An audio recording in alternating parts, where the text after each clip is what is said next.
India എന്നുള്ളവർക്ക് good morning. Good evening. പറയുന്നത് കേൾക്കാമല്ലേ? കേൾക്കാം.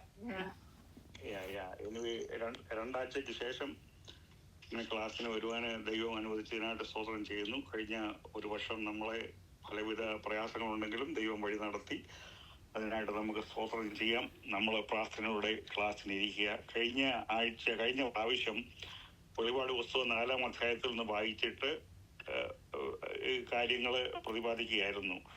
ഞാൻ എല്ലാ ആഴ്ചയും പ്രസ്താവിക്കുന്നത് പോലെ ഈ ആദ്യത്തെ 3 അധ്യായങ്ങൾ സഭ തുടങ്ങിയത് മുതൽ കർത്താവായ യേശുക്രിസ്തു മധ്യാകാശത്തിൽ വരുന്നത് വരെ, റാപ്ചർ അല്ലെ ഉൾപ്രാവണം വരെയുള്ള കാലഘട്ടത്തെയാണ് 3 അധ്യായങ്ങൾ വിവരിച്ചിരിക്കുന്നത്. എന്നാൽ 4-ാം അധ്യായത്തിൽ വരുമ്പോൾ സഭ അവിടെ കാണുന്നില്ല.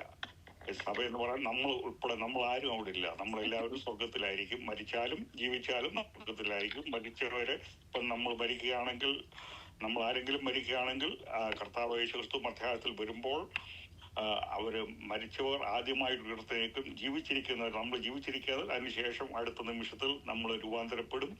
അങ്ങനെ സ്വർഗത്തിൽ നമ്മളായിരിക്കും. അതിനാണ് നമ്മൾ എപ്പോഴും കാത്തിരിക്കുന്നത്. നമ്മളെ ഈ വിശ്വാസ ജീവിതം നമ്മൾ തന്നെ വളരെ പ്രയാസത്തോടെ നമ്മൾ ഞരങ്ങിക്കൊണ്ട് ഈ ഭൂമിയിൽ ജീവിക്കുന്നത് ആ കർത്താവായ യേശുക്രിസ്തുവിന്റെ വരവിനും അവനോട് കൂടെ പാർക്കുന്നതിനും വേണ്ടിയിട്ടാണ്. അതാണ് നമ്മൾ 4-ാം അധ്യായത്തില് കഴിഞ്ഞ പ്രാവശ്യം വായിച്ചപ്പോൾ ഈ കർത്താവായ യേശുവിന്റെ 2ാമത്തെ വരവിന്റെ ലക്ഷണങ്ങളെ കുറിച്ച് ഞാൻ മത്തായി സുവിശേഷം 24-ാം അധ്യായത്തിൽ നിന്ന് വായിച്ചിട്ട് അതായിരുന്നു കഴിഞ്ഞ പ്രാവശ്യം ഞാൻ ചർച്ച ചെയ്തത്. അന്ന് ഞാനൊരു അപേക്ഷ ചെയ്ത് എല്ലാവരോടും മത്തായി 24 വീട്ടില് വായിക്കണമെന്ന് പറഞ്ഞു. എല്ലാവരും വായിച്ചോ ഇല്ലയോ? ആരെങ്കിലും വായിച്ചവരുണ്ടോ? ആരെങ്കിലും?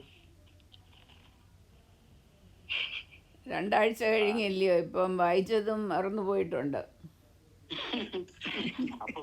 അപ്പൊ എന്റെ ഈ പഠിപ്പീരിന്റെ ഒരു വ്യത്യസ്തമെന്ന് പറഞ്ഞാല് ഈ വായിച്ചേച്ച് ഓരോ വാക്യങ്ങൾ പറഞ്ഞേച്ച് അങ്ങ് പെട്ടെന്ന് അങ്ങ് തീർക്കുന്നതല്ല. ഈ ഒരു ഫോർമുല നിങ്ങളെ മനസ്സിലാക്കി തരിക.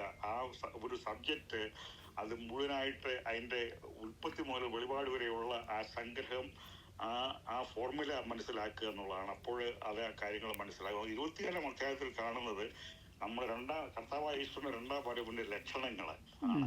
നമ്മളെല്ലാവരും വെയിറ്റ് ചെയ്യുന്നതിനാണല്ലോ കർത്താവായ യേശു ക്രിസ്തു എന്ന മധ്യാകാശത്തിൽ വരും എന്നുള്ള ഇതിനാണ്. ലക്ഷണങ്ങൾ വായിച്ചപ്പോൾ 24-ാം അധ്യായത്തിൽ ഇനിയും സമയം കഴിഞ്ഞിട്ടില്ല. എല്ലാവരും ദിവസവും വായിക്കുന്നവരാണല്ലോ. അന്നേരം ഒരു ദിവസം എടുത്ത് 24-ാം അധ്യായം കൂടെ ഇനിയും വായിക്കുക. അപ്പൊ അവിടെ വായിച്ചപ്പം യേശുക്രിസ്തു പറഞ്ഞത് അതിന്റെ ലക്ഷണങ്ങൾ പലത് പറഞ്ഞു. അനവധി ലക്ഷണങ്ങൾ പറഞ്ഞിട്ട് ഈ ലോകത്ത് നടക്കുന്ന കാര്യങ്ങൾ, ഇപ്പോൾ നടക്കുന്ന കാര്യങ്ങളെല്ലാം, ഇപ്പം കാലിഫോർണിയയിലെ തീ പിടിക്കുന്നതും എല്ലാം, ഭൂമി കുലുക്കവും, ഇതെല്ലാം അന്ത്യകാല ലക്ഷണമാണ്. തീപിടുത്തം 2000 കൊല്ലമായിട്ട് 6000 കൊല്ലമായിട്ടുണ്ടായിരുന്നു. പക്ഷേ ഇതെല്ലാം ഭൂമി കുലുക്കവും എല്ലാം ഈ അന്ത്യസമയത്ത് എല്ലാം കൂടി വരും. അതിന്റെ ഫ്രീക്വൻസി കൂടുമെന്നുള്ളതാണ് അതിന്റെ അർത്ഥം. അതുകൂടെ നോഹയുടെ കാലത്തെ പോലെ ആയിത്തീരും എന്ന് പറഞ്ഞാൽ നോഹയുടെ അതേപോലുള്ള നോഹയുടെ പേര് വിളിച്ച് ബാക്കിയുള്ള എല്ലാവരും വിളച്ചതയിൽ ജീവിച്ചവരാണ്.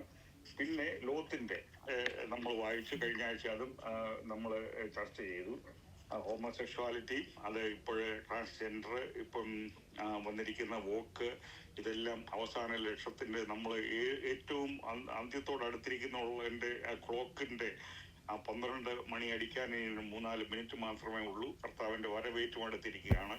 അതാണ് നമ്മൾ ഡിസ്കസ് ചെയ്തത്. എന്നാൽ 4-ാം അധ്യായം ഒന്നുകൂടെ വായിച്ചിട്ട് ബാക്കി അതിനോടനുബന്ധിച്ച് ഞാൻ കാര്യങ്ങൾ ദയവ് ചെയ്ത് പിന്നെ പല കാര്യങ്ങൾ ഞാൻ നേരത്തെ പറഞ്ഞ പോലെ ധൃതി വെച്ച് പെട്ടെന്ന് തീർക്കുകയല്ല ചെയ്യുന്ന കാര്യങ്ങൾ അപഗ്രഥിച്ച് ക്രമാനുഗതമായിട്ട് പോകാനാണ് ഞാൻ താല്പര്യപ്പെടുന്നത്. നിങ്ങൾക്ക് അത് താല്പര്യമാണെന്ന് വിശ്വസിക്കുന്നു. അതുകൊണ്ട് 4-ാം അധ്യായം വീണ്ടും വായിക്കുക. Okay, thank you. ഓക്കെ. വെളിപ്പാട് പുസ്തകം 4-ാം അധ്യായം 1 മുതലുള്ള വാക്യങ്ങൾ. അനന്തരം സ്വർഗത്തിൽ ഒരു വാതിൽ തുറന്നിരിക്കുന്നത് ഞാൻ കണ്ടു. കാഹളനാദം പോലെ എന്നോട് സംസാരിച്ച് കേട്ട ആദ്യത്തെ ശബ്ദം എന്നോട്, ഇവിടെ കയറി വരിക, മേലാൽ സംഭവിപ്പാനുള്ളത് ഞാൻ നിനക്ക് കാണിച്ചു തരാമെന്ന് കൽപ്പിച്ചു. ഉടനെ ഞാൻ ആത്മവിവശനായി സ്വർഗത്തിൽ ഒരു സിംഹാസനം വെച്ചിരിക്കുന്നതും സിംഹാസനത്തിൽ ഒരുവൻ ഇരിക്കുന്നതും കണ്ടു. ഇരിക്കുന്നവൻ കാഴ്ചയ്ക്ക് സൂര്യകാന്തത്തോടും പത്മരാഗത്തോടും സദൃശൻ. സിംഹാസനത്തിൻ്റെ ചുറ്റും കാഴ്ചയ്ക്ക് മരതകത്തോട് സദൃശ്യമായ ഒരു പച്ചവില്ല്. സിംഹാസനത്തിൻ്റെ ചുറ്റിലും 24 സിംഹാസനം, വെള്ളയുടുപ്പ് ധരിച്ചുകൊണ്ട് സിംഹാസനങ്ങളിൽ ഇരിക്കുന്ന 24 മൂപ്പന്മാർ, അവരുടെ തലയിൽ പൊൻകിരീടം. സിംഹാസനത്തിൽ നിന്ന് മിന്നലും നാദവും ഇടിമുഴക്കവും പുറപ്പെടുന്നു. ദൈവത്തിൻ്റെ 7 ആത്മാക്കളായ 7 ദീപങ്ങൾ സിംഹാസനത്തിൻ്റെ മുൻപിൽ ജ്വലിച്ചുകൊണ്ടിരിക്കുന്നു. സിംഹാസനത്തിന് മുൻപിൽ പളുങ്കിനൊത്ത കണ്ണാടിക്കടൽ, സിംഹാസനത്തിൻ്റെ നടുവിലും സിംഹാസനത്തിൻ്റെ ചുറ്റിലും 4 ജീവികൾ. അവയ്ക്ക് മുൻപുറവും പിൻപുറവും കണ്ണു നിറഞ്ഞിരിക്കുന്നു. 1-ാം ജീവി സിംഹത്തിന് സദൃശ്യം, 2-ാം ജീവി കാളയ്ക്ക് സദൃശ്യം, 3-ാം ജീവി മനുഷ്യനെ പോലെ മുഖമുള്ളതും, 4-ാം ജീവി പറക്കുന്ന കഴുകന് സദൃശ്യം. 4 ജീവികളും ഓരോന്നിന് 6 ചിറകുള്ളതായി ചുറ്റിലും അകത്തും കണ്ണു നിറഞ്ഞിരിക്കുന്നു. ഇരിക്കുന്നവനും ഇരുന്നവനും വരുന്നവനുമായി സർവശക്തിയുള്ള കർത്താവായ ദൈവം പരിശുദ്ധൻ, പരിശുദ്ധൻ, പരിശുദ്ധൻ എന്ന് അവർ രാപ്പകൽ വിശ്രമം കൂടാതെ പറഞ്ഞുകൊണ്ടിരിക്കുന്നു. എന്നേക്കും ജീവിച്ചിരിക്കുന്നവനായി സിംഹാസനത്തിലിരിക്കുന്നവന് ആ ജീവികൾ മഹത്വവും ബഹുമാനവും സ്തോത്രവും കൊടുക്കുമ്പോഴൊക്കെയും 24 മൂപ്പന്മാരും സിംഹാസനത്തിലിരിക്കുന്നവൻ്റെ മുൻപിൽ വീണു എന്നേക്കും ജീവിച്ചിരിക്കുന്നവനെ നമസ്കരിച്ചു. കർത്താവേ, നീ സർവ്വവും സൃഷ്ടിച്ചവനും എല്ലാം നിൻ്റെ ഇഷ്ടം ഹേതുവാൽ ഉണ്ടായതും സൃഷ്ടിക്കപ്പെട്ടതുമാകയാൽ മഹത്വവും ബഹുമാനവും ശക്തിയും കൈക്കൊള്ളുവാൻ യോഗ്യനെന്ന് പറഞ്ഞും കൊണ്ട് തങ്ങളുടെ കിരീടങ്ങളെ സിംഹാസനത്തിൻ്റെ മുൻപിലിടും. Thank you very much. ഇവിടെ കഴിഞ്ഞ പ്രാവശ്യം ഞാൻ പ്രസ്താവിച്ചതുപോലെ യോഹന്നാനെ ആത്മാവിൽ സ്വർഗത്തിൽ അവിടെ എടുത്തിട്ട് നമ്മൾ ഈ റാപ്ചർ മുതൽ അവിടെ ഈ വെളിപാട് പുസ്തകത്തിൽ നടക്കുന്ന ഭാവി കാര്യങ്ങളെല്ലാം അവിടെ യോഹന്നാനെ കാണിക്കുകയാണ്. അത് പിന്നെ ദൈവത്തിന്റെ പരിശുദ്ധാത്മാവിന്റെ ശക്തിയാൽ യോഹന്നാൻ അതെല്ലാം എഴുതി നമുക്ക് ഇപ്പം തന്നിരിക്കുകയാണ്. അപ്പോൾ അവിടെ ഈ കാണുന്നത് ഈ റാപ്ചർ എന്ന് പറയുന്ന അതിനാണ് നമ്മൾ വെയിറ്റ് ചെയ്തിരിക്കുന്നത്. റാപ്ചർ കഴിയുന്ന ഉടനെ ആദ്യം സ്വർഗത്തിൽ നടക്കുന്ന ഒരു സംഭവം എന്ന് പറഞ്ഞാൽ നമ്മളെ ന്യായാസനത്തിൽ നമുക്ക് എവാലുവേഷൻ ചെയ്യുന്ന പരിപാടിയാണ് ആദ്യം നടക്കുന്നത്. ഇപ്പം നമ്മൾ ജോലി സ്ഥലത്താണെങ്കിൽ വർഷത്തിലൊരിക്കൽ നമ്മുടെ സൂപ്പർവൈസർ നമ്മളെ വിളിച്ചിട്ട് നമ്മൾ എങ്ങനെയായിരുന്നു ഒരു വർഷം നമ്മൾ അവിടെ പെർഫോം ചെയ്തത് എന്നുള്ള ഒരു വാല്യുവേഷൻ തന്നിട്ട് ചിലപ്പോൾ ഇവിടെ നമ്മുടെ കമ്പനികളിലൊക്കെ ആണെങ്കിൽ ചിലപ്പോൾ സാലറി ഇൻക്രീസും പ്രൊമോഷനും ഒക്കെ കിട്ടും. ചിലർക്ക് വാല്യുവേഷൻ ശരിയല്ലെങ്കിൽ സാലറി ഒന്നുമില്ലാതെ സാലറി തന്നെ കീപ്പ് ചെയ്യും. അവർ എങ്ങനെ ഒരു വർഷം പ്രവർത്തിച്ചു എന്നുള്ളത്. എന്നാൽ നമ്മളെ സംബന്ധിച്ച് അവിടെ നമ്മുടെ ജീവിതം നമ്മളെ ഏൽപ്പിച്ചത് ഈ ഭൂമിയിൽ നമ്മൾ എങ്ങനെ കർത്താവിന് വേണ്ടി പ്രവർത്തിച്ചു എന്നുള്ള ഇവാലുവേഷനാണ് അവിടെ നടക്കുന്നത്. ആദ്യം നടക്കുന്ന റാപ്ചർ നടക്കുന്ന ഉടനെ ഫസ്റ്റ് സംഗതി അവിടെയാണ് നടക്കുന്നത്. അപ്പോൾ ആ സമയത്ത് 7 വർഷം അന്തിക്രിസ്തു ഭൂമിയിൽ രാജാവായിട്ട് ആണ് ഈ മഹാപീഡനത്തിൽ കൂടെ ലോകജനതയും പ്രത്യേക യൂതന്മാരും കടന്നു പോവുകയും ചെയ്യും. ഈ വെളിപാട് പുസ്തകത്തിൽ പറഞ്ഞിരിക്കുന്ന ന്യായവിധികളെല്ലാം ഈ 5-ാം അധ്യായം മുതൽ 6-ാം അധ്യായം മുതൽ നമുക്ക് കാണുന്ന ന്യായവിധികളെല്ലാം ഈ ഭൂമിയിൽ നടക്കും. അവിടെ നടക്കുന്ന ആ 7 വർഷത്തിന് ശേഷമാണ് യേശുക്രിസ്തു നമ്മൾ ഒരുമിച്ച് ഭൂമിയിൽ വരികയും 1000 ആണ്ട് വായിച്ചു തുടക്കുകയും ചെയ്യുന്നത്. അപ്പോൾ സ്വർഗത്തിൽ നടക്കുന്ന പരിപാടിയാണ് നമ്മുടെ ഇവാലുവേഷൻ.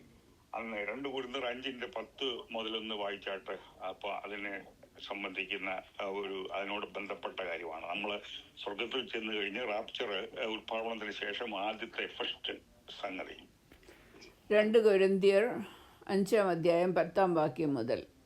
അവനവൻ ശരീരത്തിലിരിക്കുമ്പോൾ ചെയ്തത് നല്ലതാകിലും തീയതാകിലും അതിന് തക്കവണ്ണം പ്രാപിക്കേണ്ടതിന് നാം എല്ലാവരും ക്രിസ്തുവിൻ്റെ ന്യായാസനത്തിൻ്റെ മുൻപാകെ വെളിപ്പെടേണ്ടതാകുന്നു. Thank you. അപ്പൊ നമ്മൾ ക്രിസ്തുവിന്റെ ന്യായത്തിന് മുമ്പിൽ നമ്മൾ ജീവിച്ചിരിക്കുമ്പോൾ ചെയ്തത് നല്ലതാകിലും അത് സൂക്ഷിക്കണം. നല്ലതാകിലും തീയതാകിലും ഗുഡ് ഓർ ബാഡ് രണ്ടും അവിടെ അക്കൗണ്ട് ഞങ്ങൾ പുസ്തകത്തിന്റെ നമ്മൾ നേരത്തെ ചർച്ച ചെയ്തായിരുന്നല്ലോ, നമ്മൾ അതിന് കണക്ക് കൊടുക്കേണ്ടി വരും. അതാണ് അവിടെ കാണുന്നത്. ഇപ്പം കൊരിന്തി ലേഖനം എടുത്തത് കൊണ്ട് അത് 1 കൊരിന്ത്യർ 3:11 മുതൽ 15 വായിച്ചാട്ട് അവിടെ ആ പുസ്തകം മറിച്ചില്ലെങ്കിൽ 1 കൊരിന്ത്യർ 3:11 മുതൽ 15 വരെ. 1 കൊരിന്ത്യർ 3-ാം അധ്യായം 11. യേശുക്രിസ്തു എന്ന ഇട്ടിരിക്കുന്ന അടിസ്ഥാനമല്ലാതെ മറ്റൊന്ന് ഇടുവാൻ ആർക്കും കഴിയുകയില്ല. ആ അടിസ്ഥാനത്തിന്മേൽ ആരെങ്കിലും പൊന്ന്, വെള്ളി, വിലയേറിയ കല്ല്, മരം, പുല്ല്, വൈക്കോൽ എന്നിവ പണിയുന്നുവെങ്കിൽ അവനവൻ്റെ പ്രവൃത്തി വെളിപ്പെട്ടു വരും. ആ ദിവസം അതിനെ തെളിവാക്കും. അത് തീയോടെ വെളിപ്പെട്ടു വരും. ഓരോരുത്തൻ്റെ പ്രവൃത്തി ഇന്ന വിധമെന്ന് തീ തന്നെ ശോധന ചെയ്യും. ഒരുത്തൻ പണിത പ്രവൃത്തി നിലനിൽക്കുമെങ്കിൽ അവന് പ്രതിഫലം കിട്ടും. ഒരുത്തൻ്റെ പ്രവൃത്തി വെന്തുപോയെങ്കിൽ അവന് ഛേദം വരും. താനോ രക്ഷിക്കപ്പെടും, എന്നാൽ തീയിൽ കൂടി എന്ന പോലെ അത്രേ. Thank you.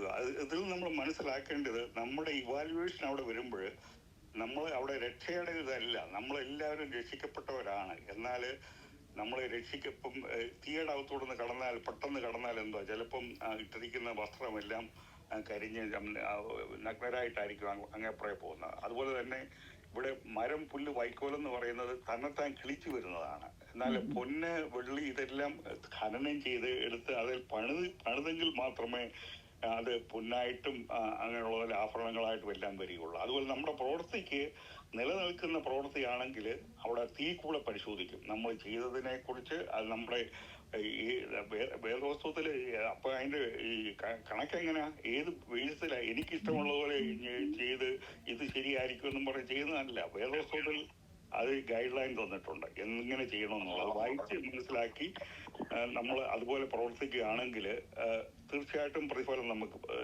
ലഭിക്കും. ഇവിടെ തന്നെ ഒരു കോൺസ്റ്റിറ്റ്യൂഷൻ ഉണ്ട് അമേരിക്കയിൽ. ആ കോൺസ്റ്റിറ്റ്യൂഷൻ അനുസരിച്ചാണ് ഗവൺമെന്റ് ഭരിക്കേണ്ടത്. നമ്മളൊരു കോർട്ടിൽ ചെന്നാൽ അവിടുത്തെ നമ്മുടെ ആ നിയമം വെച്ചാണ്. എന്നുപോലെ നമ്മുടെ നിയമം എന്തുവാണ്? ബൈബിളാണ്. ബൈബിളിൻ്റെ ഇതനുസരിച്ച് ചെല്ലുമ്പോൾ നമ്മുടെ യേശുക്രിസ്തു അവിടെ ഇവാലുവേറ്റ് ചെയ്യുക. അതിന് ബീമാ സീറ്റ് എന്ന് പറയും. പഴയ കാലത്ത് റോമയിലൊക്കെ ഉയർന്ന സീറ്റ്, അല്ലെങ്കിൽ നമ്മുടെ ജഡ്ജ്മെന്റ് സീറ്റ് നമ്മുടെ ഇവാലുവേഷൻ ചെയ്യുന്നതാണ്. അവിടെ പനിഷ്മെന്റ് ഒന്നുമില്ല, നമുക്ക് ശിക്ഷയല്ല, നമ്മുടെ പ്രവൃത്തിക്കനുസരിച്ച് പ്രതിഫലം തരുന്ന ഇതാണ്. പ്രതിഫലം ഒന്നും കിട്ടാത്ത ആൾക്കാരും കാണും. അതാണ് കാണുന്നത്. അതിനുശേഷമാണ് നമ്മളെ ശുദ്ധീകരിച്ചിട്ടാണ് കുഞ്ഞാടിന്റെ കല്യാണം നടക്കുന്നത്, യേശുക്രിസ്തുവുമായിട്ടുള്ള വിവാഹം നടക്കുന്നു. ഇങ്ങനെ കുഞ്ഞാടിന്റെ കല്യാണം എന്നൊക്കെ പറയുമ്പോൾ ഇതെല്ലാം സാങ്കല്പികമായിട്ടുള്ള സംഗതികളാണ്, നമ്മളെ മനസ്സിലാക്കാൻ വേണ്ടി പറയുന്നതാണ്. അല്ലാതെ ലിറ്ററലി നമ്മൾ എല്ലാം കല്യാണം കഴിക്കാൻ പോയി അവിടെ നിന്ന് കൈ കൊടുത്ത് കല്യാണം കഴിക്കുന്നത് പോലുള്ള, അല്ലെങ്കിൽ അങ്ങനെയുള്ള കല്യാണ സദ്യ എന്ന് പറയുന്ന നമ്മൾ ആഹാരമൊക്കെ കഴിക്കുന്ന, അത് നമ്മളെ മനസ്സിലാക്കാൻ വേണ്ടി ബൈബിളിൽ പറഞ്ഞിരിക്കുന്നതാണ്. കുഞ്ഞാടിന്റെ കല്യാണം എന്ന് പറയുന്നത് യേശുക്രിസ്തുവിന്റെ രക്തത്താൽ വീണ്ടെടുക്കപ്പെട്ട സഭ നമ്മളിൽ യേശുക്രിസ്തുവുമായിട്ട് ഒരുമിച്ച് അവിടെ സന്തോഷിച്ച് ജീവിക്കുന്നതിനെയാണ് നമ്മളെ മനസ്സിലാക്കാൻ വേണ്ടിയിട്ടാണ് കല്യാണം എന്നൊക്കെ പറയുന്നത്. അതിന്റെ അപ്പോൾ സ്വർഗത്തില് ആണ് അതിന്റെ ചടങ്ങ്, അതിന്റെ സംഭവം നടക്കുന്ന സ്വർഗത്തിലാണ്. അത് ഈ വെളിപാടിന്റെ 19 അത് വിശദീകരിക്കുന്നുണ്ട്. പിന്നെ നമ്മളെ കാണുന്നത്, നമ്മളെല്ലാവരും നമ്മളെന്ന് ഞാൻ മെയിൻ ചെയ്യുന്നത്, നമ്മളെ സഭയെ കാണുന്നത് വെളിപാട് 19 കാണുന്നത്. അവിടെ എങ്ങനെയാണ് വിവാഹത്തിന് അവളെ റെഡിയാക്കുന്നത്? വെളിപാട് 19 6 മുതൽ 50 6 to 9 ഒന്ന് വായിച്ചാട്ട് ദയവ് ചെയ്ത്. Revelation 19 6 to 9. Chapter 19 verses 6 to 9. 6 to 9. Okay. അപ്പോൾ വലിയ പുരുഷാരത്തിൻ്റെ ഘോഷം പോലെയും പെരുവെള്ളത്തിൻ്റെ ഇരച്ചിൽ പോലെയും തകർത്ത ഇടിമുഴക്കം പോലെയും ഞാൻ കേട്ടത്, ഹല്ലേലൂയ, സർവശക്തിയുള്ള നമ്മുടെ ദൈവമായ കർത്താവ് രാജ്യത്വം ഏറ്റിരിക്കുന്നു. നാം സന്തോഷിച്ചുല്ലസിച്ച് അവന് മഹത്വം കൊടുക്കുക. കുഞ്ഞാടിൻ്റെ കല്യാണം വന്നുവല്ലോ, അവൻ്റെ കാന്തയും തന്നെത്താൻ ഒരുക്കിയിരിക്കുന്നു. അവൾക്ക് ശുദ്ധവും ശുഭ്രവുമായ വിശേഷവസ്ത്രം ധരിപ്പാൻ കൃപ ലഭിച്ചിരിക്കുന്നു. ആ വിശേഷവസ്ത്രം വിശുദ്ധന്മാരുടെ നീതിപ്രവൃത്തികൾ തന്നെ. പിന്നെ അവൻ എന്നോട്, കുഞ്ഞാടിൻ്റെ കല്യാണ സദ്യയ്ക്ക് ക്ഷണിക്കപ്പെട്ടവർ ഭാഗ്യവാന്മാരെന്ന് എഴുതുക എന്ന് പറഞ്ഞു. ഇത് ദൈവത്തിൻ്റെ സത്യവചനം എന്നും എന്നോട് പറഞ്ഞു. Thank you. ഇവിടെ കാണുന്നത് നമ്മുടെ ശുഭ്രവസ്ത്രം, മണവാട്ടിയുടെ വസ്ത്രം എന്ന് പറയുന്നത് നമ്മുടെ നീതി പ്രവൃത്തിയാണ്. അപ്പം ഈ വിവാഹത്തിന് അറിയാമല്ലോ, ഞാൻ പറയാതെ തന്നെ നല്ല വധു നല്ല ഏറ്റവും ബെസ്റ്റ് കല്യാണ സാരി കൊടുത്തോണ്ട് നമ്മുടെ ഇത് അങ്ങനെയാണ് വരുന്നത്. ഈക്വലന്റ് ആയിട്ട് പറഞ്ഞിരിക്കുന്നത് നമ്മുടെ സൽപ്രവൃത്തികളാണ് നമ്മുടെ അലങ്കാരം. അങ്ങനെ അതിനുശേഷം ഒരു മലിനമുണ്ടെങ്കിൽ യേശുക്രിസ്തുവുമായിട്ടുള്ള ആ ഒരുമിച്ചുള്ള വാസം ഒരിക്കലും സാധ്യമല്ല. അത് നമ്മുടെ മാലിന്യങ്ങളെല്ലാം, അത് ഇവാലുവേഷൻ അവിടെ ജഡ്ജ്മെന്റ് സീറ്റിൽ, ബീമാ സീറ്റിൽ അവിടെ നമ്മളെ വിസ്തരിച്ച് കഴിയുമ്പം നമ്മളെ പരിപൂർണരായിട്ട് നമ്മുടെ എല്ലാം ഇവാലുവേഷൻ ചെയ്തിട്ട് നമ്മുടെ പ്രതിഫലം തന്നിട്ട് അതിനുശേഷമാണ് ആ വിവാഹം എന്ന് പറയുന്ന ഇതാണ്. കുഞ്ഞാടിന്റെ കല്യാണം എന്ന് പറയുമ്പോൾ നമ്മൾ മനസ്സിലാക്കാൻ വേണ്ടി ഈ ഭൂമിയിൽ നടക്കുന്ന നമ്മുടെ വിവാഹങ്ങളും എല്ലാം ഇതിന്റെ ഒരു നിഴലാണ്. ഉദാഹരണം പറഞ്ഞാൽ ഈ ബ്രദറുകാരുടെയും പെന്തക്കോസ്തുകാരുടെയും എല്ലാ കല്യാണത്തിനും വായിക്കുന്ന ഒരു ഭാഗമുണ്ട്. മറ്റുള്ളതിനും വായിക്കാറുണ്ടെന്ന് തോന്നുന്നു, മറ്റുള്ള സമുദായത്തിൽ. എഫേസ്യർ 5:22 മുതൽ 26 വരെ ഒന്ന് വായിച്ചാൽ. എഫേസ്യർ 5:22 മുതൽ 26 വരെ. ഭാര്യമാരെ കർത്താവിനെന്ന പോലെ സ്വന്തം ഭർത്താക്കന്മാർക്ക് കീഴടങ്ങുവേൻ. ക്രിസ്തു ശരീരത്തിൻ്റെ രക്ഷിതാവായി സഭയ്ക്ക് തലയാകുന്നത് പോലെ ഭർത്താവ് ഭാര്യയ്ക്ക് തലയാകുന്നു. എന്നാൽ സഭ ക്രിസ്തുവിന് കീഴടങ്ങിയിരിക്കുന്നത് പോലെ ഭാര്യമാരും ഭർത്താക്കന്മാർക്ക് സകലത്തിലും കീഴടങ്ങിയിരിക്കണം. ഭർത്താക്കന്മാരെ, ക്രിസ്തുവും സഭയെ സ്നേഹിച്ചതുപോലെ നിങ്ങളുടെ ഭാര്യമാരെ സ്നേഹിപ്പീൻ. അവൻ അവളെ വചനത്തോടുകൂടിയ ജലസ്നാനത്താൽ വെടിപ്പാക്കി വിശുദ്ധീകരിക്കേണ്ടതിനും കറ, ചുളുക്കം മുതലായതൊന്നുമില്ലാതെ സഭയെ ശുദ്ധയും നിഷ്കളങ്കയുമായി തനിക്ക് തന്നെ തേജസ്സോടെ മുൻനിർത്തേണ്ടതിനും തന്നെത്താൻ അവൾക്ക് വേണ്ടി ഏൽപ്പിച്ചു കൊടുത്തു. അവണ്ണം ഭർത്താക്കന്മാരും തങ്ങളുടെ ഭാര്യമാരെ സ്വന്തം ശരീരങ്ങളെപ്പോലെ സ്നേഹിക്കേണ്ടതാകുന്നു. ഭാര്യയെ സ്നേഹിക്കുന്നവൻ തന്നെത്താൻ സ്നേഹിക്കുന്നു. ആരും തൻ്റെ ജഡത്തെ ഒരു നാളും പകച്ചിട്ടില്ലല്ലോ. ക്രിസ്തുവും സഭയെ ചെയ്യുന്നത് പോലെ അതിനെ പോറ്റി പുലർത്തുകയത്രേ ചെയ്യുന്നത്. Thank you. അതിപ്പോൾ ഇതെല്ലാം ഇവിടെ പ്രതിബിംബമായിട്ട് കാണിച്ചിരിക്കുന്ന, നിഴലായിട്ട് കാണിച്ചിരിക്കുന്ന സ്വർഗത്തിലെ കുഞ്ഞാടിൻ്റെ കല്യാണം എന്നൊക്കെ പറയുമ്പം കൺഫ്യൂഷൻ ഉണ്ടാകാതിരിക്കാൻ വേണ്ടിയാണ് ഇതുമായിട്ട് അവിടെ അത് കുഞ്ഞുങ്ങൾ അതുകൂടെ വായിച്ചായിരുന്നു. ഞാൻ ക്രിസ്തുവിനെ സഭയെ കുറിച്ചാണ് പറയുന്നതെന്ന് അവിടെ എഴുതി അത് വായിച്ചായിരുന്നു. അടുത്ത വായിച്ച് വായിച്ചു 29 വാക്യത്തിലാണ് അത് പറയുന്നത്. താൻ തൻ്റെ ജഡത്തെ ഒരു നാളും പകച്ചിട്ടില്ലല്ലോ. ക്രിസ്തുവും സഭയെ ചെയ്യുന്നത് പോലെ അതിനെ പോറ്റി പുലർത്തുകയത്രേ ചെയ്യുന്നത്. നാം അവൻ്റെ ശരീരത്തിൻ്റെ അവയവങ്ങളല്ലോ. അത് നിമിത്തം ഒരു മനുഷ്യൻ അപ്പനെയും അമ്മയെയും വിട്ടു ഭാര്യയോട് പറ്റിച്ചേരും, ഇരുവരും ഒരു ദേഹമായി തീരും. ഈ മർമ്മം വലിയത്. ഞാൻ ക്രിസ്തുവിനെയും സഭയെയും ഉദ്ദേശിച്ചത്രേ പറയുന്നത്. Thank you. അപ്പൊ ഇവിടെ പറഞ്ഞേച്ച് വിവാഹത്തിന്റെ പറഞ്ഞേച്ച് ഇത് അവസാനം ഈ മർമ്മമായിട്ട് പറഞ്ഞേച്ച് ഞാനിവിടെ പ്രസ്താവിച്ചിരിക്കുന്നതിന്റെ എല്ലാം സാരം ക്രിസ്തുവിനെ സഭയെ കുറിച്ചാണെന്നാണ്. അപ്പൊ ഇത് മനസ്സിലാക്കാൻ വേണ്ടിയിട്ടാണ് ഭാര്യ ഭർത്താക്കന്മാരുടെ ജീവിതം സ്വർഗത്തിലെ യേശുക്രിസ്തുവും നമ്മളും സഭയുമായിട്ടുള്ള ബന്ധത്തെ അവിടെ ചിത്രീകരിക്കുകയാണ്. അവിടെ അപ്പം ഒരു ഭാര്യയെ ഭർത്താവ് എന്നും അടിക്കുന്നവനാണെങ്കിൽ അവൻ സ്വയമായിട്ട് അവനെ തന്നെ അടിക്കുകയാണ്. അതാണ് മനസ്സിലാക്കേണ്ടത്. ചിലർ വിചാരം ഇപ്പൊ 2 ബോഡിയാണെന്ന് പറഞ്ഞാലും ഭാര്യയും മരിക്കുക, ഭർത്താവ് മരിക്കുക, എന്നിട്ട് മൂന്നാമതൊരു സെപ്പറേറ്റ് പേഴ്സൺ ഉണ്ടാകുക എന്നുള്ളതാണ് അതിന്റെ ടെക്നിക്കൽ വേദോസ്തി പറയുന്നത്. ആ രണ്ട് ദേഹമല്ല ഒന്നത്ര എന്ന് പറയുന്നതിന്റെ മീനിങ് അതാണ്. അപ്പൊ ഒരാൾ ഒരു വൈഫിനെ അബ്യൂസ് ചെയ്യുകയാണെങ്കിൽ അവൻ സ്വന്തം അബ്യൂസ് ചെയ്യുന്നതെന്ന് മനസ്സിലാക്കിയാൽ മതി. പിന്നെ ഒരു ഭാര്യ ഭർത്താവിനെ അബ്യൂസ് ചെയ്യുകയാണെങ്കിൽ ആ ഭാര്യ യേശുക്രിസ്തുവിനെ അബ്യൂസ് ചെയ്യുകയാണ്, യേശുക്രിസ്തുവിനാണ് അബ്യൂസ് ചെയ്യുന്നത്. അതാണ്. അപ്പം ഈ ഭർത്താവ് യേശുക്രിസ്തുവിനെ റെപ്രസെന്റേഷനാണ്. പക്ഷെ യേശുക്രിസ്തുവുമായിട്ട് യാതൊരു സ്വഭാവത്തിൽ യാതൊരു ഇതും കാണുകയില്ല. പക്ഷെ റെപ്രസെന്റേഷന്റെ ബേസിസിൽ ഭർത്താവിന് ചെയ്യുന്നതും യേശുക്രിസ്തുവിന് ചെയ്യുന്നത് പോലെയാണ്. ഭർത്താവിനെ ട്രീറ്റ് ചെയ്യുന്നത് യേശുക്രിസ്തുവിനെ ട്രീറ്റ് ചെയ്യുന്ന പോലെയാണ്. അതുപോലെ തന്നെ ഭാര്യയെ അടിക്കുന്നവൻ സ്വന്തം ശരീരത്തെ അവൻ അടിക്കുകയാണ്, പീഡിപ്പിക്കുകയാണ് ചെയ്യുന്നത്. ഇത് അതുകൊണ്ട് സ്വർഗത്തിന്റെ ഒരു ഡൗൺ പേയ്മെന്റ് ആണ് ഈ കുടുംബജീവിതം ഇവിടെ തന്നിരിക്കുന്നത്. സ്വർഗത്തിന്റെ നരകത്തിന്റെ ഒരു ഡൗൺ പേയ്മെന്റ്, ആദ്യം ഒരു പീക്ക്, ഒരു എത്തിനോട്ടമാണ് തന്നിരിക്കുന്നത്. നല്ല ആ നിലയിൽ ജീവിച്ചാൽ ഈ ഭൂമിയില് ഭാര്യ ഭർത്താക്കന്മാര് സ്വർഗ സുഖം അനുഭവിച്ച് ജീവിക്കാം. അതുപോലെ തന്നെ നരക സുഖം അനുഭവിച്ചും നരകത്തിന്റെ യാതനയെ അനുഭവിച്ച് ജീവിക്കാം. ഇത് രണ്ടിന്റെയും ഇതുണ്ട്. അത് അവരാണ് ചൂസ് ചെയ്യേണ്ടത്. അതുകൊണ്ട് ഇത് ഈ നമ്മുടെ വിവാഹത്തിന്റെ എല്ലാം പറഞ്ഞിട്ട് സ്വർഗത്തിലെ ഇത് മനസ്സിലാക്കാൻ വേണ്ടിയിട്ടാണ് പറഞ്ഞിരിക്കുന്നത്. യേശുക്രിസ്തു സഭയും, യേശുക്രിസ്തു സഭയ്ക്ക് വേണ്ടിയാണ് മരിച്ചത്. അതാണ് അവിടെ പ്രസ്താവിച്ചിരിക്കുന്നത്. അവിടെ വായിച്ചതില് മണവാട്ടിയെ കുറിച്ച് അവിടെ പറയുന്നുണ്ടല്ലോ അല്ലേ. അപ്പം ഈ അവിടെ സദ്യ അവിടെ അത് വായിച്ചായിരുന്നല്ലേ? വായിച്ചായിരുന്നു സദ്യയുടെ കാര്യം. നോക്കട്ടെ. ഈ മണവാട്ടി ചോദ്യം ചോദിക്കട്ടെ, ഇസ്രായേൽ മണവാട്ടിയാണോ? അല്ല, ഇസ്രായേൽ. പിന്നെ അവരാരാ? അവര് സ്നേഹിതര്. എന്തോ സ്നേഹിതര്. അവര് ഈ കുഞ്ഞാടിന്റെ കല്യാണം എന്ന് പറയുന്നത് നമ്മൾ സദ്യ എന്ന് പറയുന്നതിന് ഈക്വലന്റ് ആയിട്ട് ഈ 1000 കൊണ്ട് വായിച്ചേക്കാണ്. പിന്നെ ആ സദ്യ സമയമാണ്. അപ്പം അതിന് വിളിക്കപ്പെട്ട അതിഥികൾ ഭാഗ്യവാന്മാരെന്ന് അവിടെ വായിച്ചായിരുന്നില്ലല്ലേ? അപ്പം അതെ, വായിച്ചായിരുന്നു. അതെ, ആ വായിച്ച അതിഥികളുണ്ട്. അപ്പൊ അവിടെ അതിഥികൾ ആരാ? പഴയ നിയമ വിശ്വാസികള്. പിന്നെ നമ്മൾ സ്വർഗത്തിലായിരിക്കുമ്പോൾ 7 കൊല്ലം അന്തിക്രിസ്തുവിന്റെ പീഡനം നടക്കുമല്ലോ, അവിടെ പീഡനത്തിൽ മരിക്കുന്നവരുണ്ടല്ലോ. ഉണ്ട്. ആ, ആ, അവരും അതിഥികളാണ്, സഭയുടെ ആൾക്കാരല്ല. വെച്ചാൽ നമ്മളാണ് സഭയുടെ ആൾക്കാര്, എന്നാൽ അവര് വിളിക്കപ്പെട്ട അതിഥികളാണ്. പീഡനത്തിൽ പീഡന സമയത്ത് രക്ഷിക്കപ്പെട്ട മരിച്ചവര് മരിച്ചവര് അവര് അതിഥികളാണ്. പിന്നെ ജീവിച്ചിരിക്കുന്ന ഒരു കൂട്ടം പിന്നെ മൂന്നിലൊന്ന് നേരിട്ട് പോകുമല്ലോ വിശ്വാസികള്, പിന്നെ 1000 ആണ്ട് വാഴ്ച പ്രവേശിക്കുമല്ലോ. അതിന്റെ അവരും ഈ അതിഥികളാണ്. ഈ മണവാട്ടി എന്ന് പറയുന്നത് സഭ, നമ്മൾ പുതിയ സഭ നമ്മൾ മാത്രമേ ഉള്ളൂ. അവര് അപ്പം ഇപ്പൊ അവിടെ നമ്മൾ വെച്ചാല് ആദാം മുതല് പിന്നെ ഉള്ള അവസാനം വരെ, ഈ മഹാപീഡനത്തിലെ അവസാനം വരെ രക്ഷിക്കപ്പെടുന്ന ആൾക്കാർ വരെ ഉണ്ട്. അപ്പൊ നമ്മൾ ഈ സഭയിൽ പീരീഡ് ആൾക്കാരാണ് പിന്നെ വധുവായിട്ടുള്ളത്, ബ്രൈഡ് എന്ന് പറയുന്നത്.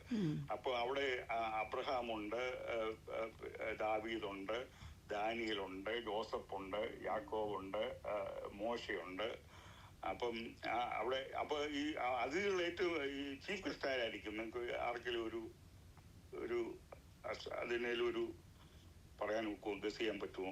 അവിടെ അതിഥികളിലെ ചീഫ് ഗസ്റ്റ് ആരെങ്കിലും? നമുക്ക് എല്ലാ കല്യാണത്തിനും ചീഫ് ഗസ്റ്റ്, ഫംഗ്ഷന് ചീഫ് ഗസ്റ്റ് ഒക്കെ ഉണ്ടല്ലോ. മോശയും കുഞ്ഞാടും പാടുമെന്ന് കേട്ടിട്ടുണ്ട്, മോശയായിരിക്കും. അവര് അത് പാടുന്ന അത് യോഹന്നാൻ 3:29 വായിക്കും. യോഹന്നാൻ 3:29. മണവാട്ടിയുള്ളവൻ മണവാളനാകുന്നു. മണവാളൻ്റെ സ്നേഹിതനോ നിന്ന് മണവാളൻ്റെ സ്വരം കേട്ടിട്ട് അത്യന്തം സന്തോഷിക്കുന്നു. ഈ എൻ്റെ സന്തോഷം പൂർത്തിയായിരിക്കുന്നു. അപ്പൊ യോനാശാമം പറയുന്നത് മണവാട്ടി ഉള്ളവൻ മണവാളനാകുന്നല്ലേ? അതെ. അപ്പൊ ഞാനോ മണവാളന്റെ സ്നേഹിതനാകുന്നു. അപ്പൊ ഞങ്ങളെ റേമന്റെ ഷോയിൽ കുഞ്ഞുങ്ങള് അതിൻ്റെ അകത്തുണ്ടായിരുന്നില്ല, അത് കേട്ട് കാണുമല്ലോ. അത് പല ചോദ്യം ചോദിച്ചപ്പോൾ, അപ്പൊ അത് അവിടെ ഒരു സംശയം ഒരാൾ ചോദിച്ചപ്പോൾ അന്നേരം ഞാൻ പറഞ്ഞു, നമുക്ക് ഏറ്റവും ബെസ്റ്റ് ഒരു ഫ്രണ്ട് വന്നെന്ന് പറഞ്ഞാലും നമ്മുടെ വീടുകളിൽ വിസിറ്റ് ചെയ്യാൻ വന്നു, എല്ലായിടത്തും ആക്സസ് ഉണ്ട്. പക്ഷെ നമ്മൾ ഒരുമിച്ച് ഭാര്യയും ഭർത്താവും കിടക്കുന്ന മുറിയിൽ അവരുടെ ആക്സസ് ഇല്ല. അതാണ് അതിന്റെ വ്യത്യാസം. മണവാളൻ അപ്പൊ അന്ന് എന്റെ ആൻസർ അതായിരുന്നു ചോദിച്ചപ്പോൾ. മണവാളന്റെ ഫ്രണ്ടായിരുന്നു യോഹന്നാൻ സ്നാപകൻ. അപ്പൊ അവിടെ മത്തായി 1:11 വായിച്ചാട്ടെ. മത്തായി 1:11. ഓക്കെ. യോശിയാവ് യഖാന്യാവേയും അവൻ്റെ സഹോദരന്മാരെയും ബാബേൽ പ്രവാസകാലത്ത് ജനിപ്പിച്ചു. ബാബേൽ 1:11. മത്തായി 1:11. അത് ഇങ്ങനെ ഓരോരുത്തരെ ജനിപ്പിച്ച ജിനിയോളജി ആണല്ലോ 1-ാം അധ്യായം. സോറി, ഞാൻ എഴുതിയത് തെറ്റി. സോറി. എന്നാൽ ഞാൻ വാക്യം ഒന്ന് പറയാന്നല്ലേ. യേശുക്രിസ്തു പറയുന്ന, truly I tell you, among those born of women there has risen no one greater than John the Baptist, yet even the least in the kingdom of heaven is greater than he. ഭൂമിയിൽ സ്ത്രീകളിൽ ജനിച്ചവൻ യോനാശ്രാമനേക്കാൾ വലിയവൻ ആരുമില്ല, എന്നാൽ സ്വർഗരാജ്യത്തിൽ ഏറ്റവും കുറഞ്ഞവൻ യോഹന്നാനേക്കാൾ വലിയവനായിരിക്കും എന്നുള്ളതാണ് പറഞ്ഞിരിക്കുന്നത്. അപ്പൊ അവിടുത്തെ ചീഫ് ഗസ്റ്റ് ആരാന്നുള്ളതിന്റെ ആൻസർ കിട്ടിയല്ലേ? അപ്പൊ യോഹന്നാൻ സ്നാപകനാണ് യേശുക്രിസ്തുവിന്റെ സാക്ഷ്യമാണ്. ഞാനതിപ്പോ നോക്കുവായിരുന്നു. മത്തായി 11:11. ഞാൻ ഈ പെട്ടെന്നിരുന്ന ഈ കണ്ണിന്റെ കാട്രാക്റ്റിന് ശേഷം അതൊക്കെ ചിലപ്പോ ഇതാണ്. Thank you. 11:11. സ്ത്രീകളിൽ നിന്ന് ജനിച്ചവരിൽ യോഹന്നാൻ സ്നാപകനേക്കാൾ വലിയവൻ ആരും എഴുന്നേറ്റിട്ടില്ല.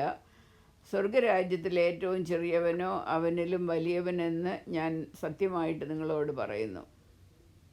അപ്പൊ അവസാനത്തെ വാക്യത്തിന്റെ നിങ്ങൾ എന്തോ അതിനർത്ഥം പറയുന്നത്? സ്വർഗരാജ്യത്തിലെ ഏറ്റവും ചെറിയവൻ അവനിലും വലിയവൻ എന്ന് ഞാൻ സത്യമായിട്ട്. അപ്പോഴേ അതിൽ നിന്ന് മനസ്സിലാക്കാവുന്നത്, നമ്മളെല്ലാവരും, അതായത് വിശ്വാസികളെല്ലാവരും മണവാട്ടിയാണ്. അപ്പം ഈ യോഹന്നാൻ സ്നാപകനാണെങ്കിൽ ഫ്രണ്ടാണ്. അപ്പം മണവാട്ടിക്കുള്ള സ്ഥാനവും ഫ്രണ്ടിനുള്ള സ്ഥാനവും വ്യത്യാസമുണ്ട്. That's A correct answer. അപ്പം അതിൽ നമ്മൾ ചിന്തിച്ചാൽ ഇപ്പം നമ്മൾ ഈ ഇത്രയും കോടാനുകൂടി ദൈവമക്കൾ ഉണ്ടെങ്കിൽ വളരെ ഇതായിട്ട് മുമ്പേ പറഞ്ഞതുപോലെ കഷ്ടിച്ച് രക്ഷപ്പെട്ടവരും കാണും, പ്രത്യേകിച്ച് യാതൊരു ഇതും ചെയ്യാത്ത, പ്രത്യേകിച്ച് യേശുക്രിസ്തുവിന് വേണ്ടി ഒന്നും ചെയ്യാതെ കഴിച്ച് രക്ഷപ്പെട്ടു എന്ന് മാത്രമേ ഉള്ളൂ. ടിക്കറ്റ് കിട്ടി അവിടെ എൻ്റർ ചെയ്തെന്നേ ഉള്ളൂ. പ്രതിഫലം കുറവായിരിക്കും. എന്നാൽ അവർ ആ ഒരാൾ പോലും യോനാസ്നാപകനേക്കായി വലുതായിരിക്കും എന്നുള്ളതാണ്. യോനാസ്നാപകനാണ് ഇപ്പം ലോകത്തിൽ ഏറ്റവും ജനിച്ചതിൽ ഏറ്റവും മഹാനിലും വലിയവനാണ്. നമ്മൾ ഈ പറയുന്ന ഈ ഇവിടെ ഇരിക്കുന്ന സഹോദരിമാര് ഞാൻ ഉൾപ്പെടെ യോനാസ്നാപകനേക്കാളും ഉയർന്ന നിലയിലാണെന്നുള്ളതാണ്. അതാണ് നമ്മളെ ഏറ്റവും വലിയൊരു പ്രത്യാശ എന്ന് പറയുന്നത്. ഇത് നമുക്കായിട്ട് ദൈവം ഇത്രയും ഈ 6000 വർഷം ഇങ്ങനെ എത്ര നാളുണ്ടെന്ന് എനിക്ക് അറിഞ്ഞുകൂടാ. ഈ ഓരോ കാലഘട്ടത്തിൽ ഈ ഇത്രയും യുഗങ്ങൾ ഉണ്ടായിട്ടും ഈ കർത്താവായ യേശുക്രിസ്തു, പിതാവായ ദൈവം നമുക്ക് വേണ്ടി യേശുക്രിസ്തു കൂടെ ഈ പ്രത്യേക പദവി, അത് പലർക്കും വേറെ ബൈബിളുണ്ട്. ഇപ്പം അതെൻ്റെ വിഷയമല്ലാത്തത് കൊണ്ട് ഞാൻ അത് പറയുന്നില്ല, വാക്യങ്ങൾ വായിപ്പിക്കുന്നില്ല, ഒത്തിരി വായിപ്പിച്ചല്ലോ. നമുക്ക് പ്രത്യേകമായിട്ടുള്ള ഇത് തന്നിരിക്കുകയാണ്. അപ്പം ഇവരെക്കായാലും എല്ലാം അബ്രഹാമിനേക്കാളും ഉയർന്ന സ്ഥാനത്തായിരിക്കും. ചിന്തിച്ചു നോക്കുക, നമ്മൾ ഓരോരുത്തരും അബ്രഹാമിനേക്കാളും മോശയെക്കാളും ഉയർന്ന സ്ഥാനത്തായിരിക്കും. നോക്കും യേശുക്രിസ്തുവിന്റെ ആ രക്തത്താൽ നമ്മളെ വീണ്ടെടുത്തതിന്റെ ഒരു പ്രയോജനമാണത്. അത് പിന്നെ ഈ 4-ാം അധ്യായത്തിൽ ഇനി ദൈവം അനുവദിച്ചാൽ അടുത്ത ആഴ്ച ബാക്കിയുള്ള ഭാഗങ്ങൾ ഞാൻ കവർ ചെയ്യാം. ഇപ്പൊ ഇനിയും ഫ്യൂ മിനിറ്റ്സ് മാത്രമേ ഉള്ളൂ. എന്തെങ്കിലും അത്യാവശ്യമായിട്ട് എന്തെങ്കിലും ചോദിക്കാനുണ്ടെങ്കിൽ വരുന്നാഴ്ച ദൈവം അനുവദിച്ചാൽ ഈ മൂപ്പന്മാരുടെ സംഗതി, മൂപ്പന്മാര്, പിന്നെ പളുങ്ക് കടല്, കണ്ണാടിക്കടല്, 4 ജീവികള്, ഇതിനെക്കുറിച്ച് ദൈവം അനുവദിച്ച് വരുന്ന ആഴ്ച ഞാൻ സംസാരിക്കാം. ഇപ്പം പറയുന്ന കുഞ്ഞുമോള് കഴിഞ്ഞ പ്രാവശ്യത്തെ റെക്കോർഡ് ചെയ്തായിരുന്നു. അത് കിട്ടിയില്ലായിരുന്നു എനിക്ക്. ഞാൻ പോസ്റ്റ് ചെയ്യാം. ഇത് ഇന്നത്തേതും കൂടെ കൂട്ടി ചെയ്യാം. അപ്പൊ എന്നോട് ഞാൻ ചിലർക്ക് 2 പേർക്ക് അയച്ചു കൊടുത്തു. അന്നേരം അത് ഇന്ത്യയിൽ നിന്ന് അവർ പറഞ്ഞ് അത് പ്രയോജനപ്പെട്ടു. വേറെ ചിലർക്ക് 3-4 പേര് ചോദിച്ചു, പിന്നെ വേണമെന്ന് പറഞ്ഞ് അവർ പിന്നെ വേറെ ആർക്കാണ് ഷെയർ ഇഷ്ടപ്പെട്ടെന്ന് പറഞ്ഞേ. അപ്പൊ അയച്ചു തരാം. അറിഞ്ഞുകൂടായിരുന്നു. അപ്പം തീർച്ചയായിട്ടും ഇത് ഒരുമിച്ച് ഇതെല്ലാം മത്തായി സുവിശേഷം 24-ാം അധ്യായം ഒന്നുകൂടെ വായിക്കണം. വരവിന്റെ ലക്ഷണങ്ങള് വായിക്കാൻ പറയുന്നതെല്ലാം ഒന്ന് എഴുതിയിട്ട് എല്ലാവരും ഒന്ന് വായിക്കുന്നത് നല്ലതായിരിക്കും. ഇനി ദിവസവും ബൈബിൾ വായിക്കുന്നുണ്ടല്ലോ, ആ കൂട്ടത്തിൽ കൂടെ അങ്ങ് വായിച്ചു വെച്ചാൽ മതി. അപ്പോൾ ആ കാര്യങ്ങൾ ശരിയാ. സംശയം ഉണ്ടെങ്കിൽ എഴുതി ചോദിച്ച് ഞാനിതുണ്ടല്ലോ നിങ്ങളുടെ ഗ്രൂപ്പില് ടെക്സ്റ്റ് എഴുതി ചോദിച്ചാലും കുഴപ്പമില്ല. അങ്ങനെ നിർത്തട്ടെ എന്നാലും. ശരി, എന്നാൽ thank you very much. God bless you all. Bless you. Okay. Bye.